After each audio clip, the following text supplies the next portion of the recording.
नई सरकार गठन के साथ ही एक्शन में अब पीएम मोदी आ चुके हैं। शाम 5 बजे मोदी कैबिनेट की बैठक होगी, ऐसा बताया जा रहा है। पीएम आवास पर योजना ग्रामीण का बजट जो है वो बढ़ सकता है, ऐसी जानकारी है। 2 करोड़ नए घरों को हरी झंडी मिल सकती है और इसी के साथ शाम 5 बजे कैबिनेट बैठक भी होगी। तो बड़ी खबर आपको टेलीविजन स्क्रीन पर नई सरकार बनने के साथ ही ताबड़तोड़ एक्शन में पीएम मोदी नजर आ रहे हैं। शाम 5 बजे जहां बैठक होगी तो उसके साथ ही बताया जा रहा है कि 2 करोड़ नए घरों को हरी झंडी मिल सकती है और इसी के साथ पीएम आवास योजना का सपना संजोए लोगों के लिए ये बड़ी खबर है। ग्रामीणों का जो बजट है वो बढ़ाया जा सकता है।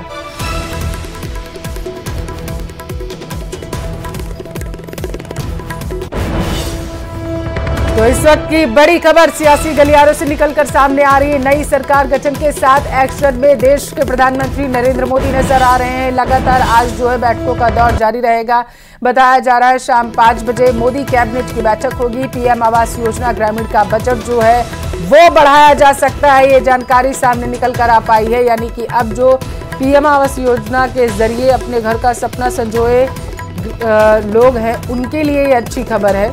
पीएम आवास योजना ग्रामीण का बजट जो है वो बढ़ सकता है। 2 करोड़ नए घरों को हरी झंडी यहां पर दी जा सकती है। शाम 5 बजे महत्वपूर्ण बैठक ये होने जा रही है जिसमें 2 करोड़ घरों को हरी झंडी दिखाने पर चर्चा जो है वो की जाएगी और इसी के साथ ग्रामीणों का बजट भी जो है वो बढ़ाया जा सकता है, ऐसी जानकारी सामने निकल कर आ पा रही है। तो पीएम आवास योजना ग्रामीण का बजट बढ़ाया जा सकता है, ये बताया जा रहा है। शाम 5 बजे बैठक होगी और बैठक में इस पूरे मामले को लेकर के चर्चा की जाएगी।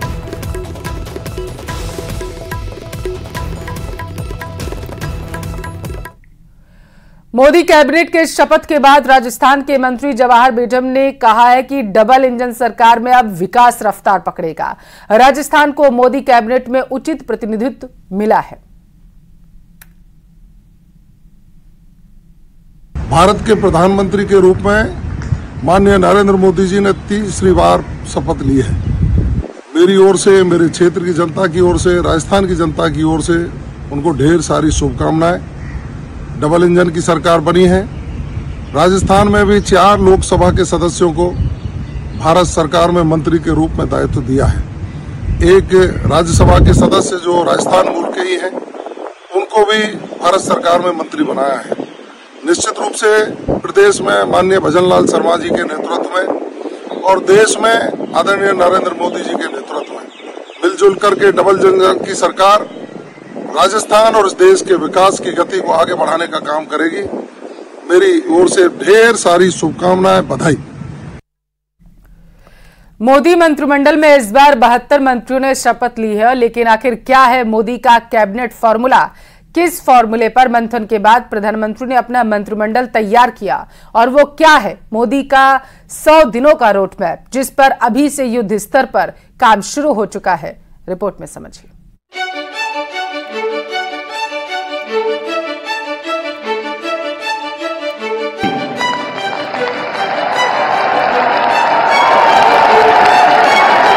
मैं नरेंद्र दामोदर दास मोदी ईश्वर की शपथ लेता हूं कि मैं तीसरी शपथ के साथ ही मोदी सरकार 3.0 का 100 दिन का रोड मैप तैयार हो चुका है। मंत्रियों तक रोड मैप लागू कराने का निर्देश पहुंच चुका है। रखूंगा मैं भारत की प्रभुता और अखंडता अक्षुण्ण रखूंगा। 100 दिन ही नहीं, 100 दिन के बाद अगले 5 साल तक देश को किन किन मोर्चों पर डटकर आगे बढ़ना है, इसका भी रोड मैप तैयार है और अब वक्त एक्शन का है। और शुद्ध अंतःकरण से निर्वहन करूंगा। कभी न थकने, कभी न रुकने वाले प्रधानमंत्री नरेंद्र मोदी ने अपनी टीम में भी मंत्रियों को चुन चुन कर शामिल किया है। मोदी ने अपनी मंत्रिमंडल में इस बात का खास ख्याल रखा है कि सभी वर्ग, सभी राज्य उनके मंत्रिमंडल में शामिल हों।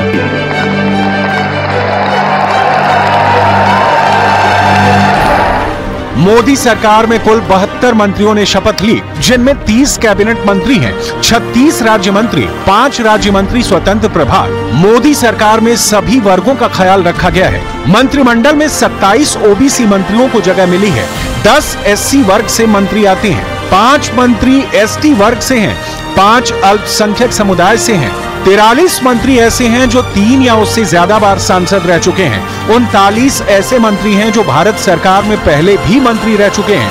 पूर्व मुख्यमंत्रियों को भी मंत्रिमंडल में जगह मिली है। 34 ऐसे मंत्री हैं जो राज्यों में विधायक रह चुके हैं, 23 मंत्री राज्यों में भी मंत्री रह चुके हैं। मैं राजनाथ सिंह ईश्वर की शपथ लेता हूं कि मैं विधि द्वारा स्थापित भारत के संविधान के प्रति सच्ची श्रद्धा और निष्ठा रखूंगा। मैं अमित अनिल चंद्र शाह ईश्वर की शपथ लेता हूं कि मैं ईश्वर की शपथ लेता हूं कि जो विषय संघ के मंत्री के रूप में मैं जगत प्रकाश नड्डा ईश्वर की शपथ लेता हूं कि मैं शिवराज सिंह चौहान ईश्वर की शपथ लेता हूं कि मैं विधि द्वारा स्थापित Nirmala Sitharaman do swear in the name of God। Modi सरकार में सहयोगी दलों को ज्यादा तवज्जो मिली है। टीडीपी यानी तेलुगु देशम पार्टी से 2 मंत्री राम मोहन नायडू, पी चंद्रशेखर पेम्मासानी, जनता दल सेकुलर से एचडी कुमारस्वामी, राष्ट्रीय लोक दल से जयंत चौधरी, अपना दल सोनेलाल से अनुप्रिया पटेल, जनता दल यूनाइटेड से Lalan Singh, Ramnath Thakur, Republican party of India से रामदास आठवले, हिंदुस्तान आवाम मोर्चा से जीतन राम मांझी, एलजेपी रामविलास से चिराग पासवान ने शपथ ली। मैं चिराग पासवान ईश्वर की शपथ लेता हूं कि मैं विधि द्वारा। घटक दलों में कुछ खास भी हैं, जैसे चिराग पासवान।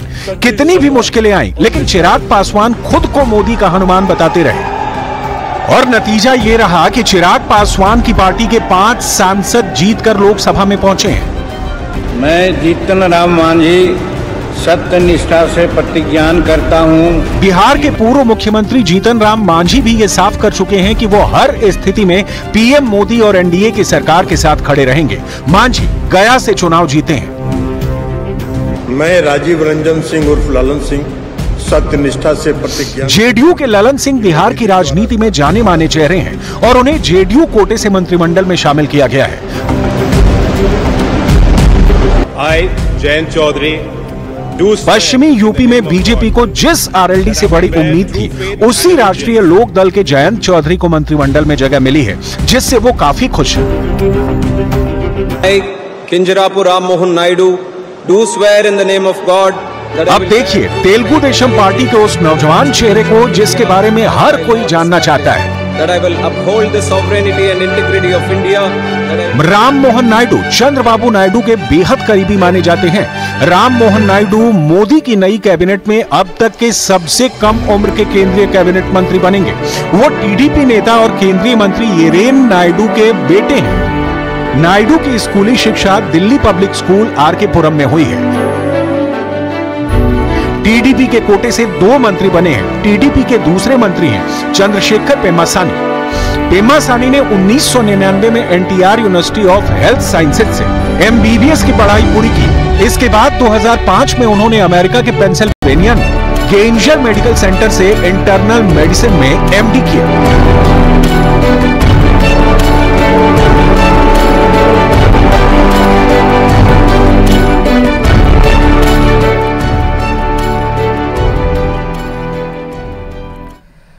प्रदेश महामंत्री और भीलवाड़ा सांसद दामोदर अग्रवाल ने नई केंद्र सरकार को बधाई दी। उन्होंने कहा कि नई सरकार से विकसित भारत और विकसित राजस्थान का सपना साकार होगा। राज्य को केंद्र से भरपूर सहयोग मिलेगा। देश के यशस्वी प्रधानमंत्री श्री नरेंद्र भाई मोदी ने कल मोदी 3 कार्यकाल के लिए प्रधानमंत्री पद की शपथ ली। अब केंद्र में और राजस्थान में आने वाले 5 साल में डबल इंजन की सरकार रहेगी। मैं श्री नरेंद्र भाई मोदी का हार्दिक धन्यवाद ज्ञापित करता हूं कि राजस्थान से 4 मंत्री बनाकर राजस्थान को उचित प्रतिनिधित्व दिया है। राजस्थान के 4 मंत्री हमारे मुख्यमंत्री भजन लाल जी और केंद्र में मोदी सरकार, मैं समझता हूं कि इस सब कारणों से राजस्थान विकास की दौड़ में तेज गति से आगे बढ़ेगा। डबल इंजन की सरकार राजस्थान को कई सौगातें देगी। मैं इस अवसर पर सभी भारतीयों का, सभी राजस्थानियों का हार्दिक धन्यवाद देता हूं, बधाई ज्ञापित करता हूं कि उनके समर्थन से आज केंद्र में पुनः नरेंद्र भाई मोदी के नेतृत्व में 62 वर्ष बाद ऐसा कोई प्रधानमंत्री बना है जिसे तीसरी बार प्रधानमंत्री बनने का अवसर प्राप्त हुआ है। और वहीं हफ्ते के पहले दिन शेयर बाजार की दमदार शुरुआत हुई। सेंसेक्स पहली बार 77,000 के पार पहुंचा है, तो वहीं निफ्टी ने भी रिकॉर्ड कायम किया। निफ्टी 23,400 के नए स्तर पर खुला है।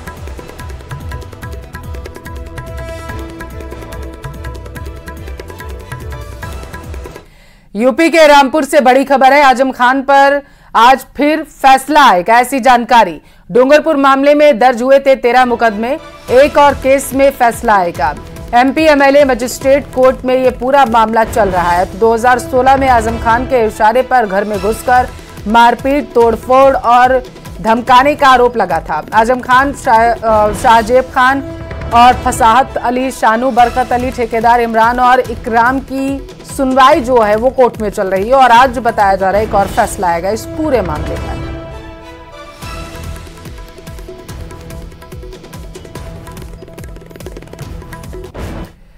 उत्तर प्रदेश के लखनऊ में अतिक्रमण हटाओ अभियान को एक बार फिर से तेज कर दिया गया। लोकसभा चुनाव के दौरान इस अभियान पर रोक लगी थी। अब एक बार फिर से कुकरेल नदी की जमीन पर बसे अवैध मकान पर एलडीए का बुलडोजर गर्जा है। अकबर नगर में एलडीए की कार्रवाई में अवैध मकानों को गिराया गया। समाजवादी सरकार में नदी पर अवैध कॉलोनी बसा दी गई। कुकरेल नदी के पुनर्जीवन के लिए योगी सरकार ने सुप्रीम कोर्ट तक लड़ाई लड़ी। सुप्रीम कोर्ट और हाई कोर्ट ने कार्रवाई को सही माना है।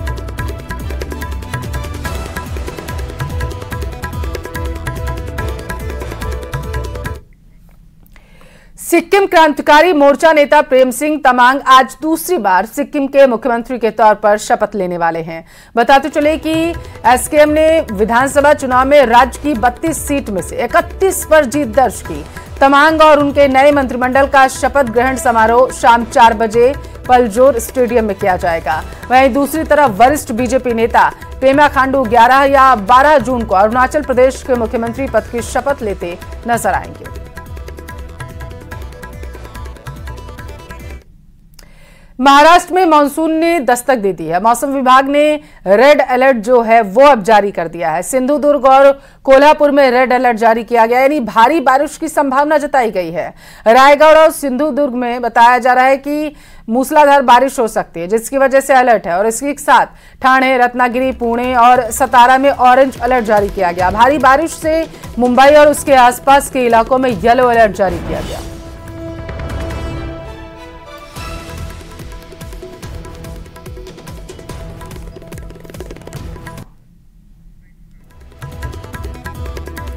तो मुंबई समेत महाराष्ट्र के अन्य जिलों में मानसून के दस्तक देने के साथ ही भारी बारिश का दौर शुरू हो चुका है। भारी बारिश के बाद पूरा शहर पानी पानी हो गया। मुंबई और उसके पड़ोसी इलाकों में पिछले 24 घंटों में भारी बारिश हुई। 4 तस्वीरें आपके टेलीविजन स्क्रीन पर दिखा रहे हैं, जिसमें पारा नीचे आता हुआ दिखाई दे रहा है क्योंकि भारी बारिश हुई है। वहां के लोगों को गर्मी से जहां एक तरफ राहत मिली है तो उमस भरे मौसम से भी निजात मिली है, लेकिन मूसलाधार बारिश ने लोगों की मुश्किलें बढ़ा दी। सड़कें समुद्र में बदल चुकी हैं और लोगों को घुटने तक पानी में डूबकर एक छोर से दूसरे छोर पर जाना पड़ा।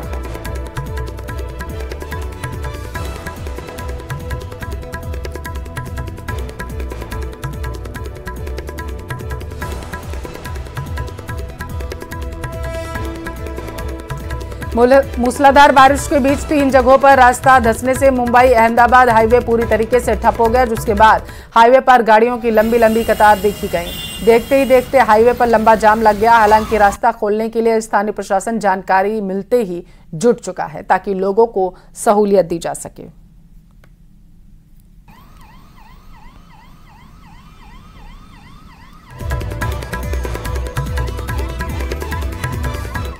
मूसलाधार बारिश की वजह से मुंबई के विक्रोली में बड़ा हादसा हुआ। तेज बारिश के चलते स्लैब गिरने से 2 लोगों की मौत हो गई, जिसमें एक 10 साल का छोटा बच्चा भी शामिल है।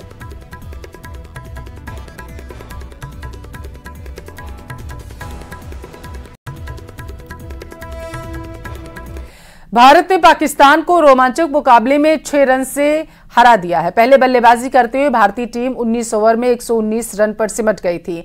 जवाब में पाकिस्तान की टीम काफी मजबूत स्थिति में दिख रही थी। 14वें ओवर में एक वक्त पाकिस्तान का स्कोर 3 विकेट पर 80 रन था। इसके बाद मैच पलटा। रिजवान शादाब आउट हुए। 19वें ओवर में जसप्रीत बुमराह गेंदबाजी के लिए आए और उन्होंने सिर्फ 3 रन दिए और इख्तियार का विकेट ले लिया। 20वें ओवर में पाकिस्तान को जीत के लिए 18 रन चाहिए थे। हालांकि अर्शदीप ने सिर्फ 11 रन खर्च किए और इमाद वसीम का विकेट ले लिया। और इसी के साथ फिलहाल के लिए इस बुलेटिन में बस इतना ही। रुकते हैं एक ब्रेक के लिए।